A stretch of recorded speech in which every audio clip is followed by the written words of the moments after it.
साहूकार था। उसके 7 बेटे और 1 बेटी थी, जो कि 7 भाइयों की लाडली बहन थी। 8 भाई बहन एक साथ बैठकर खाना खाते थे।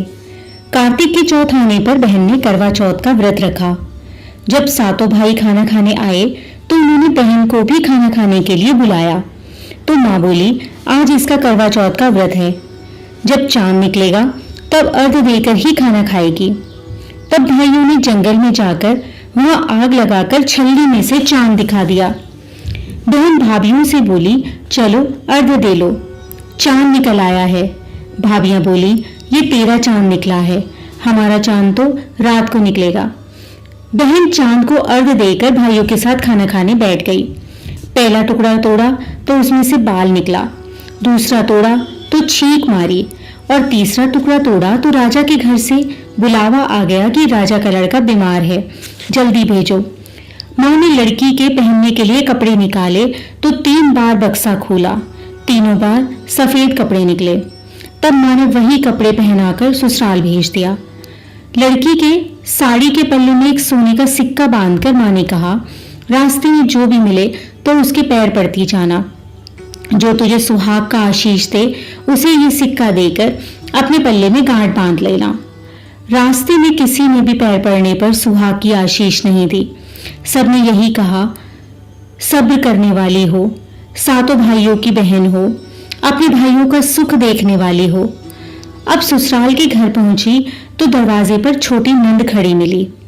बहन उसके पैर पड़ी तो नंद बोली, सीली हो, सपूती हो, 7 बेटों की माँ हो, मेरे भाई का सुख देखने वाली हो। वह आशीष देकर उसने सोने का सिक्का नंद को दे दिया और अपने पल्ले में गांठ बांध ली। अंदर गई तो सासू माँ ने कहा, ऊपर कोठरी है, वहां जाकर बैठ जा। जब वह ऊपर गई तो उसने देखा कि उसका पति मर चुका है। वह उसे लेकर उसी कोठरी में पड़ी रही और उसकी सेवा करती रही। उसे अपने पति की सेवा करते करते पूरा 1 साल बीत गया। करवा चौथ का फिर से व्रत आया। सारी पड़ोसिनों ने नहा धोकर करवा चौथ का व्रत रखा। सबने सिर धोकर हाथों में मेहंदी लगाई, चूड़ियां पहनी।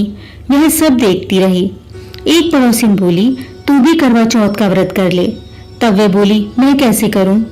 पड़ोसिन बोली, चौथ माता की कृपा से सब ठीक हो जाएगा। पड़ोसिन के कहने से बहू ने भी व्रत रखा। थोड़ी देर के बाद करवे बेचने वाली आई। करवे ले लो री करवे ले लो, भाइयों की प्यारी करवे ले लो, दिन में चांद उगवानी करवे ले लो, ज्यादा भूख लगने वाली करवे ले लो। बहू ने आवाज लगाई, ए करवे वाली, मुझे करवे दे जाओ। करवे वाली ने कहा, मेरी दूसरी बहन आएगी तो वह तुझे करवे देगी।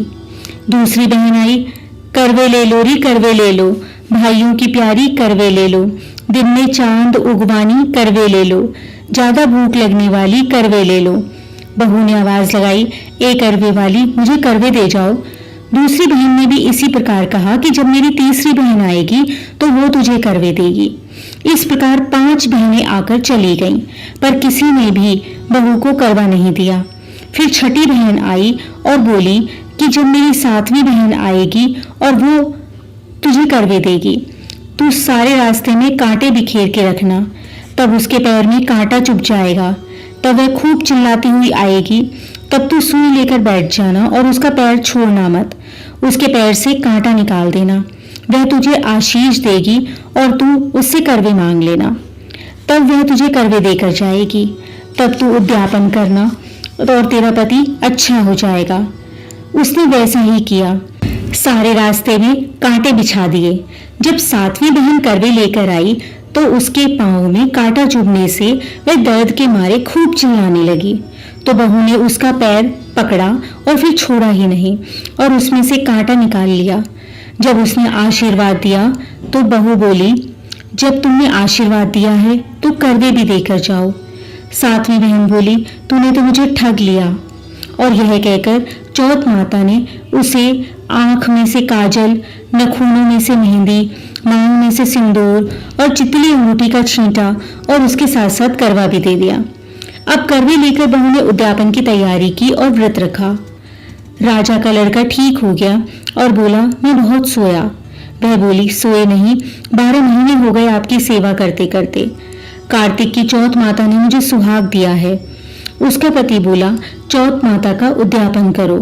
उसने चौथ माता की कहानी सुनी, उद्यापन कर खूब सारा चूरमा बनाया और जीम कर वे दोनों चौपड़ खेलने लग गए। इतने में उनकी बांदी तेल की बनी पूरी सब्जी लेकर आई।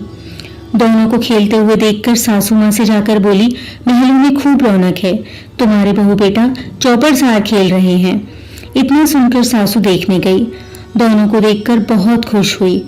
बहू ने सास के पैर दबाए तो सासू बोली, बहू सच सच बता, तुमने क्या किया? उसने सारा हाल अपनी सासू माँ को बताया तो राजा ने शहर में ढिंडोरा पिटवा दिया कि अपने पति के जीवन के लिए सब बहनें करवा चौथ का व्रत रखें। पहली करवा चौथ अपनी पीहर में जाकर व्रत रखें। हे चौथ माता, जैसे राजा के लड़के को तूने जीवन दान दिया, वैसे सभी को देना, सभी को सुहाग देना।